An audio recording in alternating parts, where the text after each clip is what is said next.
નમસ્તે વિદ્યાર્થી મિત્રો, કેમ છો? ન્યૂ વિઝન ઓનલાઈન ક્લાસમાં તમારા સૌનું સ્વાગત છે.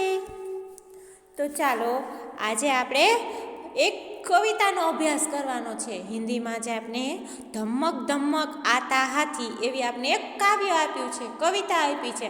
આપણે એની વાત કરીશું, જેમાં હાથી વિશે વાત કરવામાં આવી છે કે હાથી કેવી રીતે આવે છે અને સૂંઢ ભરીને નાય છે ને સૂંઢ હલાવતો જાય છે, કેળા ખાય ને સૂંઢમાં ભરીને પોતે નાય ને કેટલા કેળા ખાય એ કોઈને કહેતો નથી. એવી આપણે કાવ્ય છે, એ આપણે કાવ્યનો અભ્યાસ આજે કરવાનો છે, જેમાં હાથી વિશેની વાત કરવામાં આવી છે.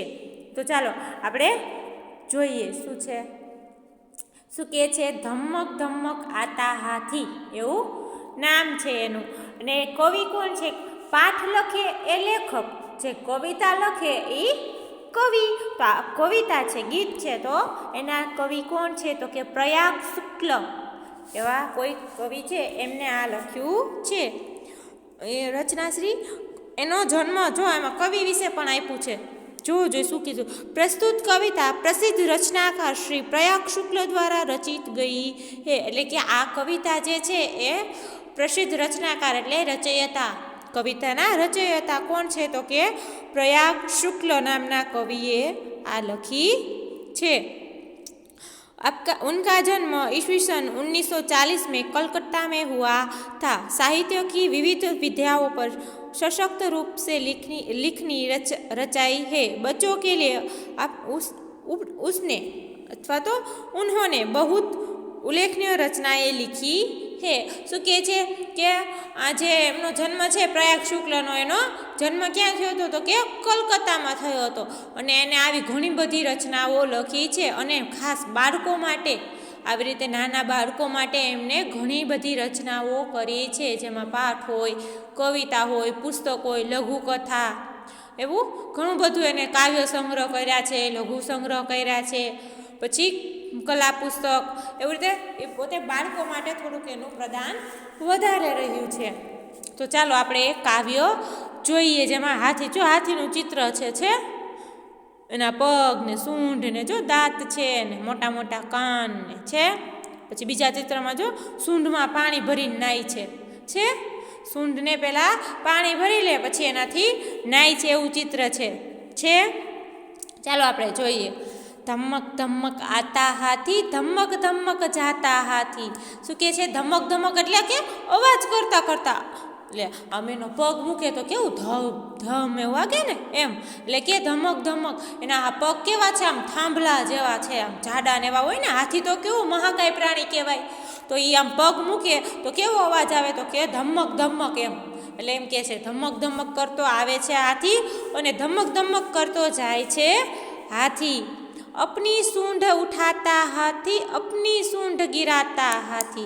શું કહે છે કે એની પોતાની સૂંઢ ઉઠાવે એટલે કે ઊંચી કરે અને નીચી કરે. પોતાની સૂંઢ ઊંચી કરે હાથી, અને પોતાની સૂંઢ નીચી કરે હાથી. अपनी सूंढ हिलाता हाथी, अपनी सूंढ घुमाता हाथी. શું કહે છે પછી કે એની પોતાની સૂંઢને હલાવે, આમ ડોલતું. હાથી છે એ સ્થિર ન ચાલી શકે, ડોલતા ડોલતા પોતાની રીતે મસ્તીમાં જ ચાલે. એટલે કે સૂંઢ હલાવતો જાય હાથી અને ઘુમાવતો જાય, આમ આગળ ને પાછળ ને ઉપર ને નીચે, એવી રીતે હલાવતો એટલે કે ઘુમાવતો જાય, ફેરવતો જાય પોતાની સૂંઢને, એવી વાત કીધી છે. પછી કે છે ધમક ધમક આતા હાથી, ધમક ધમક જાતા હાથી. કે છે એવી રીતે પોતાની સૂંઢ ઉપર કરે, નીચે કરે, આગળ ને પાછળ હલાવે ને ગોળ ફેરવે ને, એવી રીતે કરતો કરતો હાથી આવે છે અને જાય છે. પછી જુઓ સામે શું કહે છે? જબ પાણી મેં જાતા હાથી, ભર ભર સૂંઢ નહાતા હાથી. શું કહે છે? જબ પાણી મેં એટલે કે જ્યારે પાણીમાં જાય ત્યારે સૂંઢ ભરી ભરીને નાય છે. શું કહે છે?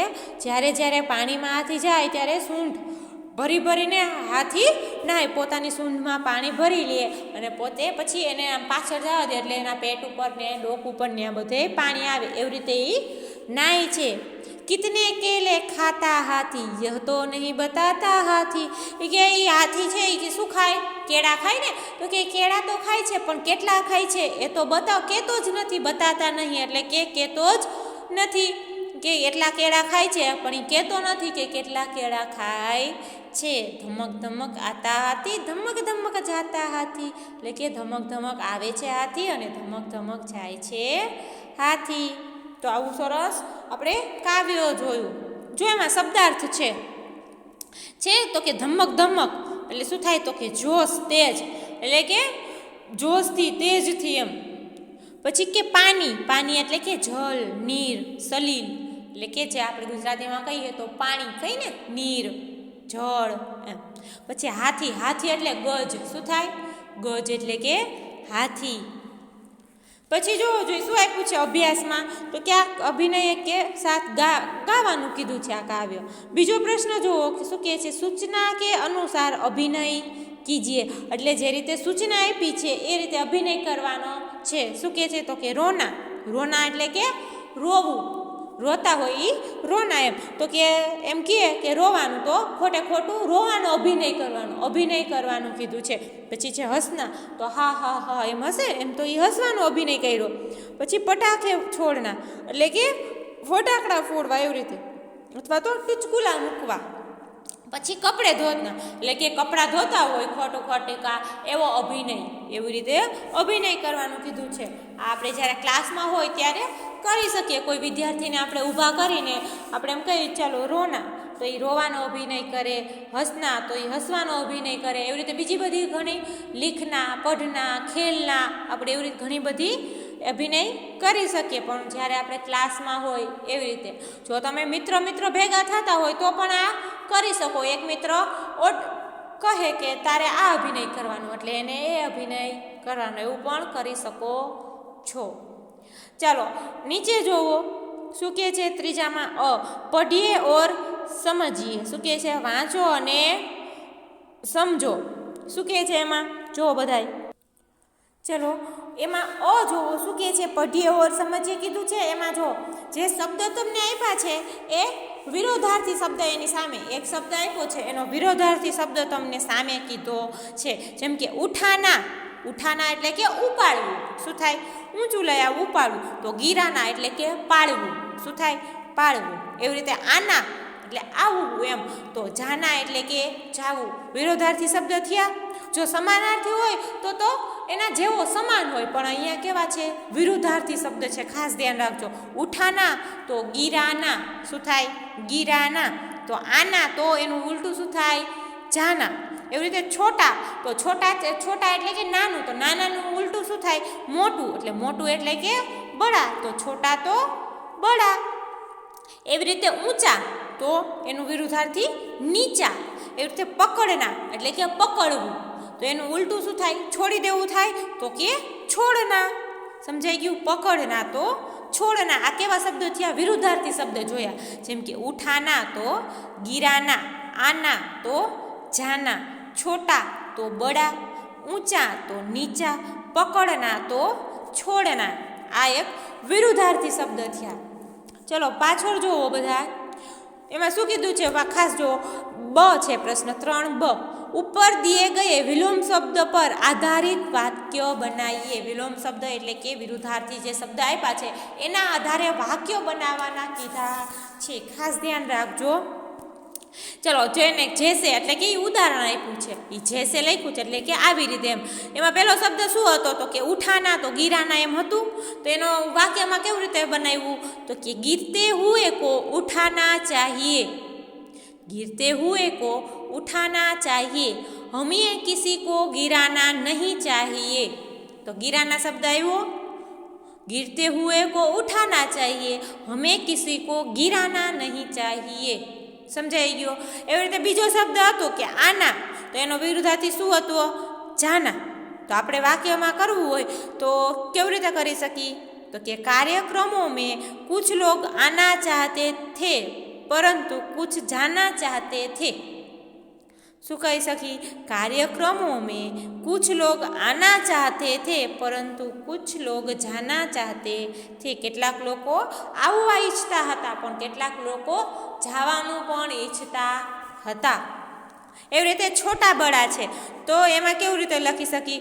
તો કે મેં ઘર में सबसे छोटा हूँ, मेरा भाई मुझसे बड़ा है. તો આવી ગયા બંને શબ્દ. મેં ઘર में सबसे छोटा हूँ, मेरा भाई सबसे बड़ा है.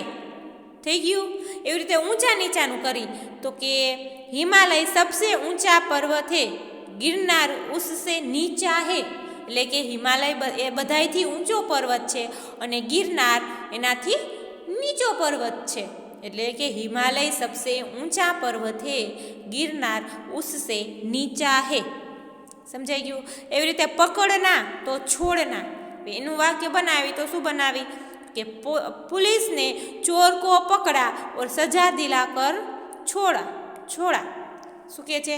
पुलिस ने चोर को पकड़ा और सजा दिलाकर ही छोड़ा. એટલે કે પહેલા પોલીસે એને પકડ્યો પછી સજા આપીને જ છોડ્યો.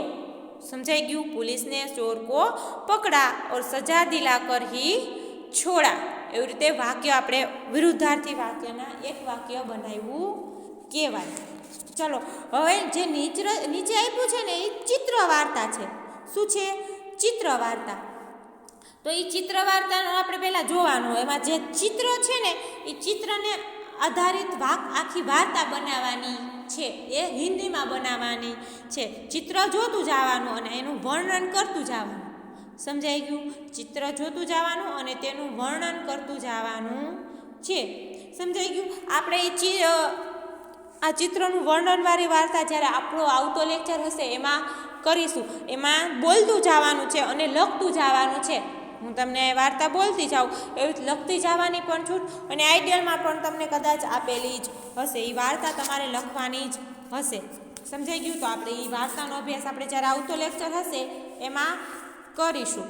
પણ આજને તમારે હોમવર્કમાં શું લખવાનું છે તો કે ખાસ ધ્યાન આપો. હોમવર્કમાં શું લખવાનું છે તમને જે આજે કાવ્યો ભણ્યા ને એ કાવ્ય આજે હોમવર્કમાં લખવાનું છે. તમારી જે હોમવર્કની બુક હોય એમાં તમારે આજે જે કાવ્ય આપ્યું એ લખવાનું છે. કેટલું તો કે આખું કાવ્ય લખવાનું છે. સમજાઈ ગયું? આ પેજ નંબર 24 ઉપર અને 25 ઉપર થોડુંક આપેલું છે એ કાવ્ય. આખું કાવ્ય તમારે હોમવર્કમાં લખવાનું છે. વ્યવસ્થિત અને સારા અક્ષરે લખવાનું છે. સમજાઈ ગયું? ચાલો આપણે આગળનો અભ્યાસ જ્યારે આપણો આવતો વિડીયો હશે એમાં કરીશું. ત્યાં સુધી આવજો.